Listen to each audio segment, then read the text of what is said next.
Occasion ఏదైనా location ఎక్కడైనా తెలుగువారి వేడుక అంటే ఆలివ్ మిఠాయి ఉండాల్సిందే.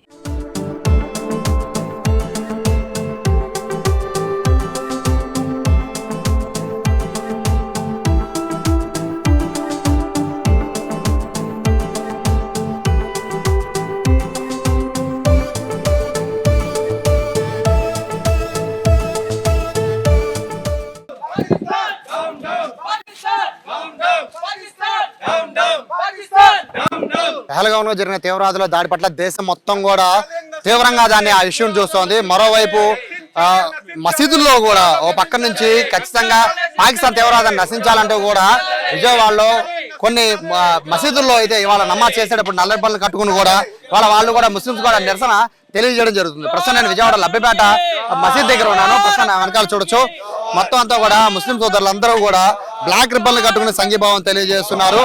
వాళ్ళందరికీ కూడా సంఘీభావం తెలియజేస్తూ పాకిస్తాన్ డౌన్ డౌన్ నినాదాలు కూడా చేస్తున్న పరిస్థితి కనబడుతుంది. బ్లాక్ రిబ్బన్స్ కట్టడమే కాదు బ్లాక్ జెండాతో నిరసనలు తెలియజేస్తున్నారు. సార్ ఏం చెప్తారు? నిన్న జరిగిన ఘటన దేశం మొత్తం ఖండిస్తోంది. తీవ్రవాదాన్ని నశించాలంటున్నారు. అమాయకమైన టూరిస్టులు ప్రాణాలు తీసుకున్నారని చెప్తున్నారు కదా, ఆ ఘటన పైన మీరు ఎలా స్పందిస్తారు? ఈరోజు కశ్మీర్లో జరిగినటువంటి ఉగ్రవాదానికి మేమందరం తీవ్రంగా ఖండిస్తున్నాము. ఏ ఉగ్రవాదం అయితే ఉందో దానికి మతం అంటూ ఏది ఉండదు. మనం ఎప్పుడు కూడా మన దేశం గురించి మన దేశ భక్తి గురించి మనం చాటాలి. ఇందులో హిందూ ముస్లింల ఐక్యతనం గురించి మనం చెప్పాలి. ఇక్కడ హిందూ ముస్లిం అనేది ఎక్కడ డివైడేషన్ లేదు. ఎప్పుడు కూడా ఒక ఉగ్రవాదం అనేది ఒక మతానికి సంబంధం లేదు. కానీ ఈరోజు జరుగుతున్నటువంటి మన మీడియా కానీ అదేవిధంగా అక్కడ జరుగుతున్న సంఘటనలు కానీ ఏది అర్థం చేసుకోవాలో ఏది అర్థం చేసుకోకూడదో ఏది మనం నమ్మాలో ఏది నమ్మకూడదు అనే అంశంలో అంతా ఈరోజు దేశంలో ఇది ఉంది. కానీ ఈ దేశంలో యావత్తు 140 కోట్ల మంది హిందువులు కానీ ముస్లింలు కానీ ఇతర సమాజాలు ఎవరైనా సరే ముక్త కంఠంతో ఒకటే చెప్తున్నాము, మన దేశం వైపు కన్నెత్తి చూసినా కూడా వాళ్ళ గుడ్లు పీకేయాలి. మన దేశం వైపు ఎవరైనా సరే కొంచెమైనా సరే ఏదైనా ఆక్రమణకు పాల్పడినా వెంటనే స్పందించాల్సిన అవసరం ఉంది. ఈ దేశ ప్రజలందరూ కూడా ఈ దేశ ప్రజలందరూ కూడా ఈ దేశం వైపు ఉన్నారు. ఈ దేశ ప్రజలలో ఎక్కడా కూడా విభేదాలు లేవు. హిందూ ముస్లింల ఐక్యత ఎంతో వర్ధిల్లుతుంది. ఈ దేశం మన మాతృభూమి.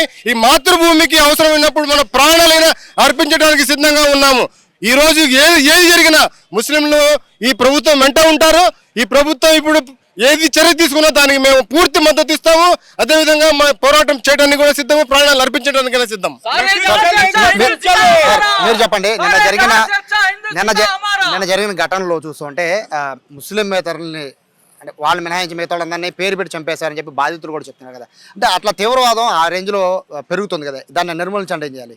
ముందుగా తీవ్రవాదానికి కులం మతం ఉండదు. అది ఏదైనా కానీ అంతమొందించాలని మేము మొదటి నుంచి చెప్తూనే ఉన్నాం, ఇప్పుడు కూడా చెప్తాం. పిఎం మోడీ గారికి చెప్తున్నాం ఈ సందర్భంగా, పిఎం మోడీ గారు మీరు పాకిస్తాన్ మీద ఎటువంటి చర్యలు తీసుకుంటారో తీసుకోండి. మేమందరం 140 కోట్ల మంది మేము మీ వైపు ఉన్నాము. ఆ పాకిస్తాన్ని తుడిపెట్టించడానికి ఈ పద్దాక ఈ ఆర్గ్యుమెంట్లు మార్గానికి వద్దు, చర్చలు అనేది వద్దు, ఇవన్నీ మనం కాదు. యుద్ధం చేద్దాం, సిద్ధం కండి, యుద్ధానికి మేము సిద్ధం. ముందుగా ఇది పాకిస్తాన్తో యుద్ధం చేయవలసి వస్తే ముస్లింలు ఈ దేశానికి సంబంధించినటువంటి ముస్లింలు ప్రాణాలు అర్పిస్తారని మేము చెప్తున్నాము. ఇటువంటి టెర్రరిస్ట్ అటాక్లు ఇస్లాం ధర్మం అనేది బోధించదు. ఇస్లాం ధర్మం అనేది దీన్ని అసలు ఎటువంటి సందర్భంలో కూడా ప్రేరేపించదు అని చెప్పేసి ఈ సందర్భంగా చెప్తున్నాను. ఫైనల్ గా చెప్పండి, జరిగిన ఘటన పట్ల దేశం మొత్తం ఖండిస్తోంది. అంటే కొంతమంది అంటే అక్కడి పాకిస్తాన్ నుంచి కూడా వాళ్ళు తీవ్రంగానే దీన్ని కౌంటర్లు వేస్తూ ఉన్నారు. ఏం చేస్తారో చేసుకోండి అనే రేంజ్ లో వాళ్ళు కూడా చెప్తున్నారు కదా. సో మీరేం చెప్తారు? కంపల్సరీ వీళ్ళకి ఎటువంటి శిక్ష ఇచ్చినా కూడా అసలు ఈ శిక్ష చూస్తే మన భారత్ ఇండియా మీద వచ్చినందుకు నా కొడుకులు నిజంగా వాళ్ళకి ఎటువంటి శిక్ష ఇస్తారో ఈ ప్రభుత్వాన్ని మోడీ ప్రభుత్వం ఏ యాక్షన్ తీసుకున్నా పాకిస్తాన్ మీదకి మేమంతా స్వాగతిస్తామండి. నిజంగా చెప్తున్నాం. టూరిస్టు అమాయకులు అండి, ఎంతోమంది చనిపోయారు. అందులో 15 మంది ముస్లిమ్స్ కూడా ఉన్నారండి. పాపం మరీ దారుణంగా చంపేశారండి.